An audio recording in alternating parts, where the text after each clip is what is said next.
Es un gran gusto que esté con nosotros Sebastián. Gracias, Luis. Es, como lo hemos dicho, él mismo, después de haber tenido una identidad reservada, dijo: soy el hijo de Pablo Escobar Gaviria y quiero contar mi historia. Una historia muy dura y muy particular que creo que algunos aprendieron a través de ficciones como El patrón del mal, pero vos la vas a contar en primera persona, ¿no? Bueno, muchos han querido contar esta historia que yo viví. Yo no la vi por televisión, yo la vi en carne propia, ¿no? ¿Cuándo por primera vez viste un arma en tu casa, un arma de fuego? Bueno, la llevó mi padre, siempre llevaba un 38 corto en el tobillo izquierdo. Desde siempre que tengo memoria habían armas alrededor mío. Y me imagino que eso de convivir con la violencia de todos los días no debe haber sido sencillo. Bueno, creo que el gran reto para mí como persona fue, a pesar de que entendí que todo se arreglaba a los tiros, pues elegí el camino de la paz. Total. Leyéndote, Sebastián, que quiero recomendar su último libro, que lo habíamos hecho aquí en el programa antes de saber que ibas a venir. A mí es un libro ejemplificador, incluso para la Argentina, porque es el intento de Sebastián de encontrarse con aquellos que quisieron matarlo, a él y a su padre, y aquellos a quien su padre mandó a matar. Digo, cuando vos decís de tu padre, ¿podés separar lo que cualquiera de nosotros puede sentir por su viejo, por su papá, y de saber que es el narcocriminal más célebre del mundo? Bueno, me toca separar esas dos versiones, convivir con esa realidad de que era mi padre principalmente y después, sin duda, que fue el bandido más peligroso del siglo pasado. Tengo que vivir con esas dos realidades. Aquellos que me dicen que fue un hombre muy malo, les doy la razón, y aquellos que me dicen que fue un hombre muy bueno, también debo darle la razón, porque su historia se entremezcla y se contradice permanentemente. ¿Te hubiera gustado tener otro padre? Lo elegiría 1000 veces a mi padre. ¿Sí? Sí. A pesar de saber cuál fue su historia, su involucramiento con... Sí, habría hecho seguro mucho más como hijo para lograr persuadirlo de que abandonara el camino de la violencia. ¿Te faltó decirle algo? No me faltó. Lo traté de parar 10.000 veces, pero no pudo la CIA, la DEA, ni el FBI, ni todos los carteles de la droga de Colombia, menos iba a poder yo con 14 años o con 16 cuando murió. Cuando decís traté de pararlo 10.000 veces, trato de pensar en una escena diciéndole...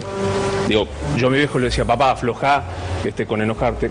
¿Cómo era esa charla? Yo le decía al mío: papá, no pongas más bombas, está muriendo gente inocente que no tiene nada que ver con tus problemas con el Estado colombiano. ¿Y ante eso qué decía? Me respondía que él no se había inventado el narcoterrorismo, que lo habían usado contra su familia, y me señalaba a mí, diciéndome como si yo me hubiera olvidado que me habrían puesto la primera bomba en la historia del narcoterrorismo en Colombia, el 13 de enero del 88. Y yo le decía, pues, que a mí me pongan bombas, no me da derecho de salir a ponerle bombas a los demás. Y ante eso él decía: es la guerra. En guerra es guerra y se muera el que se tiene que morir. ¿En algún momento lo viste arrepentido? Lamentablemente no. Me gustaría poderte decir que sí, pero mi padre no se arrepintió de sus acciones. Nunca. Por lo menos hasta donde yo lo vi, que fui la última persona que habló con él y estuve con él acompañándolo cuando ninguno de sus supuestos bandidos estaban con él. Yo lo cuidé a mi padre y estuve hasta 3 meses antes de que falleciera. ¿Qué es lo que más aprendiste de Pablo Escobar Gaviria? Pues yo creo que lo resumo en la última línea de mi libro Pablo Escobar, mi padre, que es el anterior a este, donde digo que me agradezco a él el haberme mostrado el camino que no debemos de recorrer. Alguna vez cuando te entrevistaba los otros días en Infobae me impactó mucho, porque yo te decía, tentado por el lujo, el dinero, ¿nunca te tentaron las drogas? Bueno, las drogas es una tentación permanente y creo que el acto de prohibicionismo es la mejor propaganda para incitar a ese consumo. Mi padre me educó de una manera muy seria frente a las drogas cuando yo tenía 8 años, de tal manera que tengo... Contame eso, porque me impresionó mucho que a los 8 años, ¿qué hizo tu viejo? Bueno, me llamó, estábamos en la Hacienda Nápoles, pone todas las drogas que había en ese momento disponibles en el mercado y me dice: siéntate que hoy vamos a hablar de las drogas, y comienza un recuento muy pormenorizado de sus efectos, de sus daños, y me reconoce que las había probado en su totalidad, a excepción de la heroína, por supuesto. Me explicaba que las drogas no tendrían que estar tan demonizadas como lo estaban por la sociedad, y que si algún día tenía la ansiedad o el deseo de probarlo, que él prefería que lo hiciera con él a que saliera a compartirlo con mis amigos.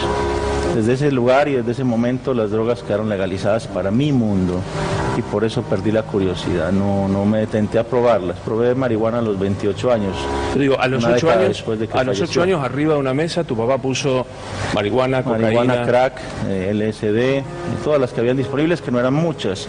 Hoy si fuéramos a tener la misma conversación con nuestros hijos, necesitaríamos una mesa larguísima porque hay más de 500 sustancias de origen ilícito gracias al prohibicionismo, ¿no? ¿Tenés un hijo vos? Tengo un hijo. ¿Cuántos años tiene? 4. ¿Y te imaginás a los 8 años haciendo lo que hizo Pablo con vos? Yo creo que por la velocidad a la que él viene me va a tocar tener esa conversación antes. Increíble. Total, a mí no deja impactarme, Margarita, no sé cómo lo ves vos. Digo, primero la integridad y la serenidad con la que habla Sebastián. Y digo que se enfrenta a esto que él estaba planteando. Tener un papá que uno ama porque es su papá y saber que es un narcocriminal. Digo, es realmente impactante, ¿no? Sí, yo no puedo evitar de todos modos la lectura política de todo esto porque atrás de la historia que cuenta con tanta integridad Sebastián, lo que hay es esa mezcla permanente de aquella época y de hoy, de nuestra vida cotidiana, que es la violencia y la relación de las armas y las drogas con la violencia. Si hay algo que genera violencia, acá muchas veces se habla del delito y se pretende atacar el delito por demasiadas vías sin ir a donde hay que ir, que es drogas y armas. Y el tema que hay por detrás de drogas y armas es el poder, la política y el dinero. Porque el gran conflicto es esa relación entre el poder, la política y el dinero, que es lo que permite después el comercio de armas y el comercio de drogas. Si no hay complicidades por detrás, si no hay corrupción por detrás, pero eso tiene que ver con el dinero. Sebastián en su libro sostiene que, y aquí mismo lo decía, que prohibir alienta al consumo. ¿Estás a favor de la despenalización del consumo de algún tipo de droga? Sí, porque además, a ver, aclaremos esto, nunca uno lo plantea con la intención de alentar, sino al contrario. Lo que hemos hecho durante todo este tiempo con la penalización, que en el caso nuestro ya la Corte ha dicho que la tenencia para consumo no es un delito. Nosotros tenemos en nuestra Constitución el principio de la libertad de los actos privados. Ahora, esto no significa alentar, no significa no combatir el narcotráfico, pero por supuesto que lo que hemos hecho ha sido que con la penalización que tenemos llevamos inmediatamente a que la clandestinidad lo que hace es cotizar mucho más y volvemos otra vez con que el problema por detrás es el dinero que esto mueve. Sebastián, hablale a un chico de 18, 16 años que cree que puede entrar en la droga y salir. Yo elijo. ¿Te habrá pasado que muchos te dicen, no, yo lo manejo el tema, yo puedo manejar? Hablale a un pibe que se está drogando en este momento y que cree que puede salir cuando quiere. Bueno, le diría, basado en mi propia experiencia familiar, la droga no discrimina ni culturas, ni profesiones, ni nada. Tengo un tío que falleció a los 50 y tantos años porque destruyó absolutamente todo lo que tenía, su familia, su futuro, su vida, por el abuso de estas sustancias. Con lo cual, si hasta mi propio padre, que era el gran vendedor de las drogas del siglo pasado, me instruyó a mí y me educó que no debía consumir el veneno que él vendía, pues habría que hacerle caso a esas advertencias. Coquito, ¿cómo te paras frente a esto? Una historia como la de Sebastián y la droga en particular. A mí bueno, distintas opiniones. Yo recién estaba pensando las cosas que me dijo mi padre a mí, las cosas que te dijo tu padre a vos, las cosas que nos dijeron nuestros padres a nosotros, y un nene con una mesa. Una cosa que me llamó mucho la atención, corregime si la voy a decir mal, en un momento tu papá te enseñó cómo uno debe suicidarse. Así es. Y a mí eso, a un chico le dijo, mirá, voy a ser un poco crudo, pero fue así. Le dijo, mirá, si decidís suicidarte, no un tiro en la boca, no un tiro en la sien, el tiro debe ser en el oído, que fue como terminó él suicidándose. Más allá de esto, digo, esta charla de un padre con un hijo, cuando uno hoy a su padre le recrimina a veces, como mi papá en su momento me dijo, una nimiedad al lado de esto, escuchar que tu padre te enseña cómo tenés que suicidarte en el caso, un tipo que estaba jugado y que ya todo el mundo sabía, a mí no me van a agarrar. Digo, no sé cómo él ha sobrellevado más allá de la implicancia, como decía Margarita, política del tema, me impacta lo personal. Claro. ¿Y cómo lo sobrellevaste? El camino del psicoanálisis es un camino que uno en un momento siente y que sabe que va a recorrer momentos difíciles. ¿Te daba miedo? Bueno, mi madre siempre persistió en que yo debía y que todos debíamos por todas estas situaciones que habíamos vivido, pero con el cambio de identidad, ir a contarle a un psicólogo una mentira, claro, parecía que no íbamos a llegar a ninguna parte. ¿Y hoy que ya has blanqueado quién sos? Yo creo que fue un ejercicio muy interesante escribir los 2 libros, porque fue enfrentar mi propio pasado, el peor de todos, ¿no? Reconocer las peores historias, asumirlas como propias, además, asumir esa responsabilidad moral de pedirle además perdón a las víctimas de mi padre por el daño que él les causó. Creo que fue también un exorcismo, ¿no? de todas esas historias que nos persiguen aún hoy. A quien no haya leído tu libro, es bueno recordar que decidiste ir a pedirle perdón a quien tu padre mandó a matar, a los familiares de quien mandó a matar. Y sigo haciéndolo. No termina, es una larga lista, que no hay una lista oficial de víctimas, pero en mis conferencias, en mis viajes por el mundo, conozco muchas víctimas de mi padre que se me acercan con un corazón tremendo, increíble. Historias que, bueno, acá hay un montón de ejemplos de reconciliación en este libro, con jefes paramilitares, jefes guerrilleros, gente activa del cartel de Cali, Aaron Sil, cuyo padre fue agente de la CIA, es decir, que distintas nacionalidades, oficios, y con todos me he podido reconciliar hasta ahora. Pues es una larga lista. ¿Tenés idea de cuánta gente puede haber matado a tu padre? Hay una gran exageración en todos los números que se manejan en torno a mi padre, y por supuesto no hay una lista oficial de víctimas en Colombia para no tener que reparar a ninguna desde el Estado, entonces es más difícil saberlo, pero yo creo que estamos hablando de unas 3.000 personas. 3.000 personas. Mientras hablamos con vos, Sebastián, quiero decir que estamos viendo algunas fotos que son muy particulares, que es encontrarte con alguna de los familiares de las víctimas de tu padre. ¿Qué es esta foto? Bueno, en esta foto estaban la familia, todos los hijos de Luis Carlos Galán, un candidato a la presidencia asesinado por órdenes de mi padre en 1989, seguro ganador de la contienda electoral, y de mi lado derecho está Rodrigo Lara, hijo también de la primera gran víctima del enfrentamiento entre el narcotráfico como institución paralela al Estado, y bajo las órdenes de mi padre su papá muere, asesinado en el año 1984, siendo ministro de Justicia del gobierno de Elisario Betancourt. También vos has perdonado a quienes intentaron matarte. De hecho, hoy tengo mejor relación con quienes intentaron matarme que con mi propia familia paterna. ¿Vos estás convencido de que tu propia abuela entregó a su hijo?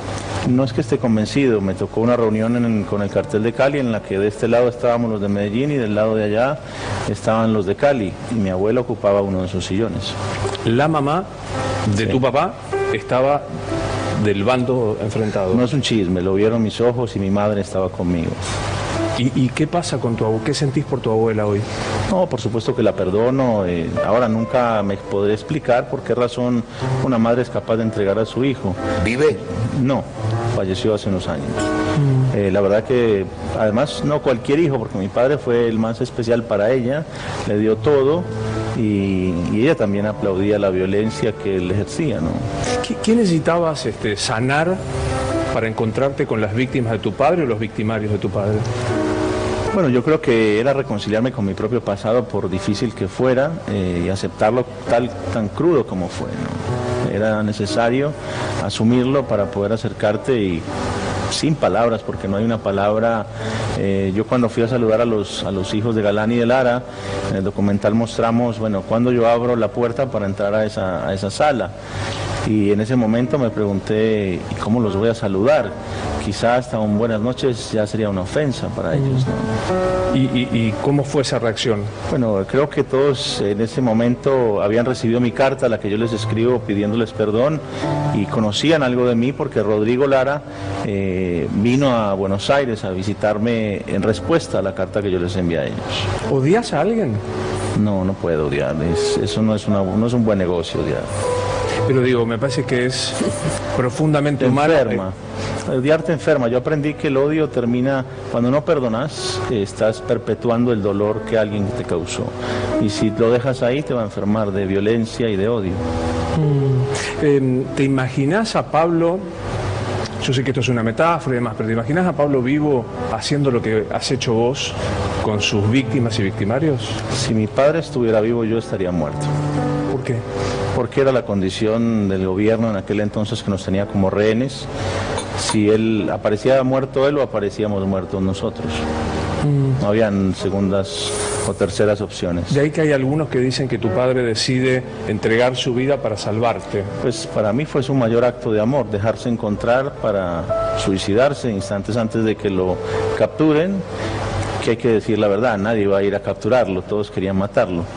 A nadie le interesaba a Pablo Escobar hablando, porque pues destruiría un país con lo que conocía en sus conexiones con la política, con los militares, con los policías, con los senadores, con los presidentes. Si no nos explica esta serie de torpezas de Pablo, ¿no? De usar teléfono, o sea, un hombre que sabía cómo no dejar rastro. 10 años sin torpezas hasta el 2 de diciembre de 1993, cuando su familia era rehén.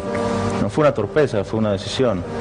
Ya para entonces ostentaba el triste título de ser el hombre más buscado del mundo y siempre sabía cómo funcionaban los teléfonos, siempre me enseñó cómo funcionaban. Si revisas las grabaciones de ese momento vas a ver cómo yo le tiraba el teléfono a mi padre para protegerlo a él, para proteger su vida, y él volvía a llamar. ¿Nunca soñaste, Sebastián, con ser el sucesor, el heredero del imperio del cartel? Ese sueño me duró 10 minutos. Cuando yo cuelgo con mi padre, a los 10 minutos me llama una periodista, no me informa que me estaba grabando y me cuenta que mi padre está muerto. Yo reacciono con mucha violencia, digo que voy a vengar su muerte. Y 10 minutos después me di cuenta de la barbaridad que había dicho, de las consecuencias que traería para mi vida. Y me acordé de tantos momentos que estuve con mi viejo diciéndole que no ejerciera esa violencia que yo ahora estaba dispuesto a ejercer. Y no me gustó para nada la sensación y sabía y entendía que le traería lo peor a mi familia, que era lo que yo más quería, y con lo cual llamé a los medios a decir, disculpen, me pasé, dije lo que no debí. Se me recuerda más por la amenaza que por haber cumplido durante 23 años de manera ininterrumpida la promesa de no vengar la muerte de mi padre. Yo, claro, por supuesto. Durante todo este tiempo, ¿vivieron de algo que pudo haber quedado de la cantidad enorme de dinero que recaudó tu padre, o todo ese dinero fue incautado por el Estado? Porque me imagino que para vos te ha sido difícil conseguir trabajo, el estigma del nombre. ¿Cómo se vive con eso? ¿Quedó un dinero? Bueno, la justicia de este país también se hizo la misma pregunta y la Corte Suprema nos declaró inocentes después de las pericias contables más exigentes que te puedas imaginar. Por supuesto, en aquel entonces yo no tenía la capacidad ni la voluntad de salir a explicar al mundo lo que había sucedido con esa fortuna, porque fuimos amenazados de muerte, que si revelábamos quién la tenía, nos mataban a nosotros. Evidentemente no estaba en nuestras manos, porque los grandes jefes de los carteles de Colombia, después de muerto mi padre, vienen y nos ponen una pistola en la cabeza y nos dicen: buenas tardes, venimos a negociar, vamos a recuperar todo lo que en vida nos gastamos persiguiendo a tu papá. ¿Se puede calcular cuánto es eso? Pues sí. De mi padre se dicen 25.000 millones de dólares, un absurdo. La revista Forbes nos tiene 3.000, pero nunca le revisó la billetera.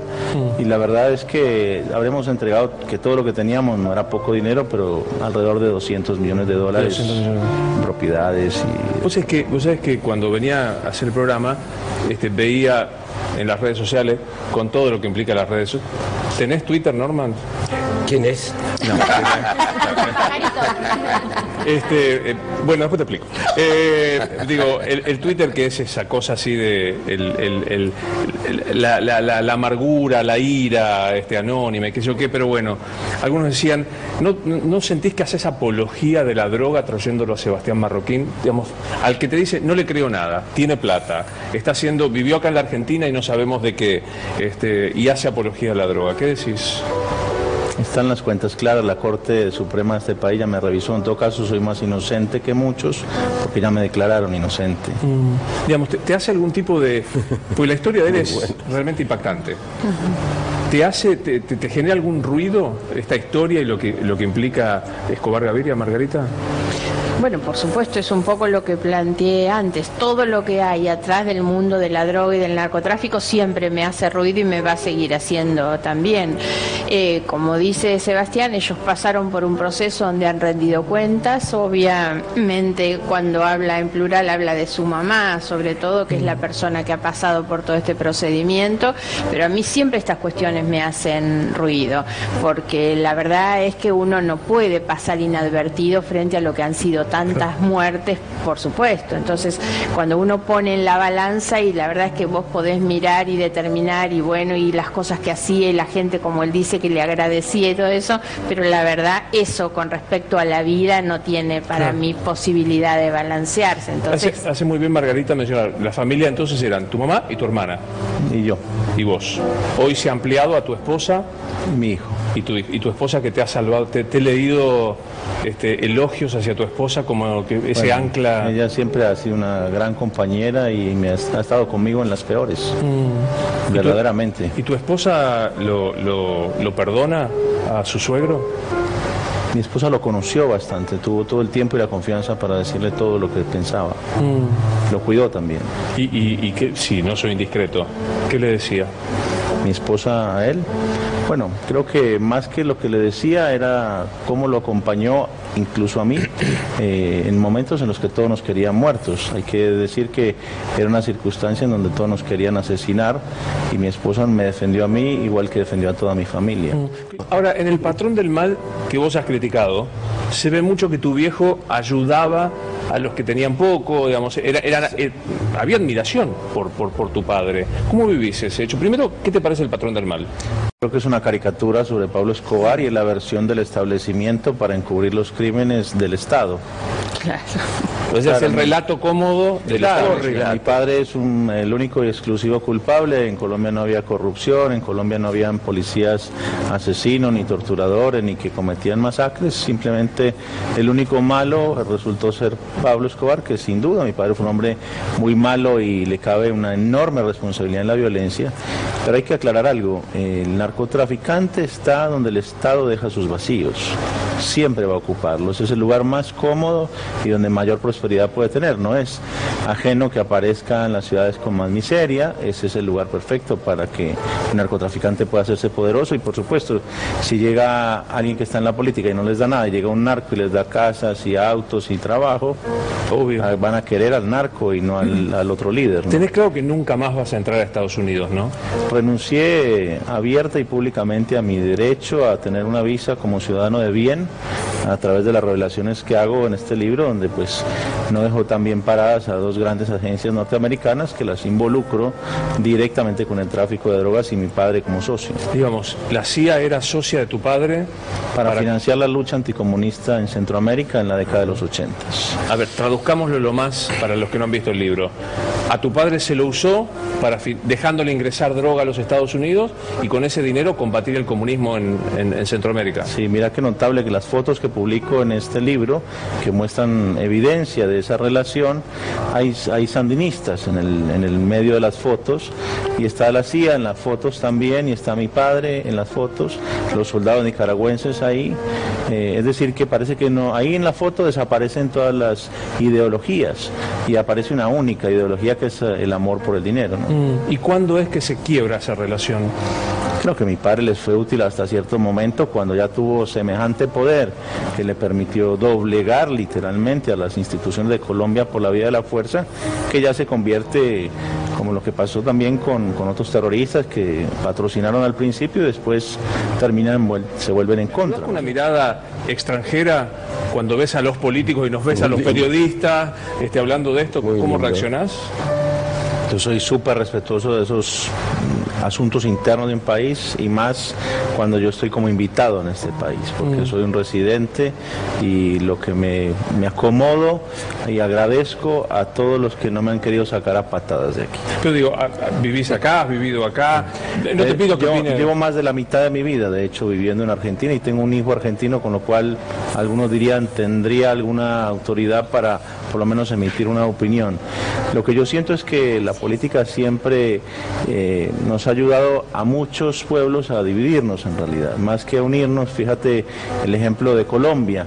En este momento La Paz, hace un tiempo, por el plebiscito se decide que 50.000 colombianos deciden que es mejor que perpetuemos la guerra frente a 49 millones de colombianos, ¿no? Entonces, y todo esto se reduce a un enfrentamiento personal entre dos políticos. Que es lo que plantea un poco Coco, ¿no? Esta historia. Pero digo, viviendo, vos tenés 30, no llegás a 40 años.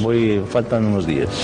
¿Cuándo cumplís años? 24 de febrero. Ya estás, ya estás. ¿Cumplís 40? Sí, muchos de horas extras.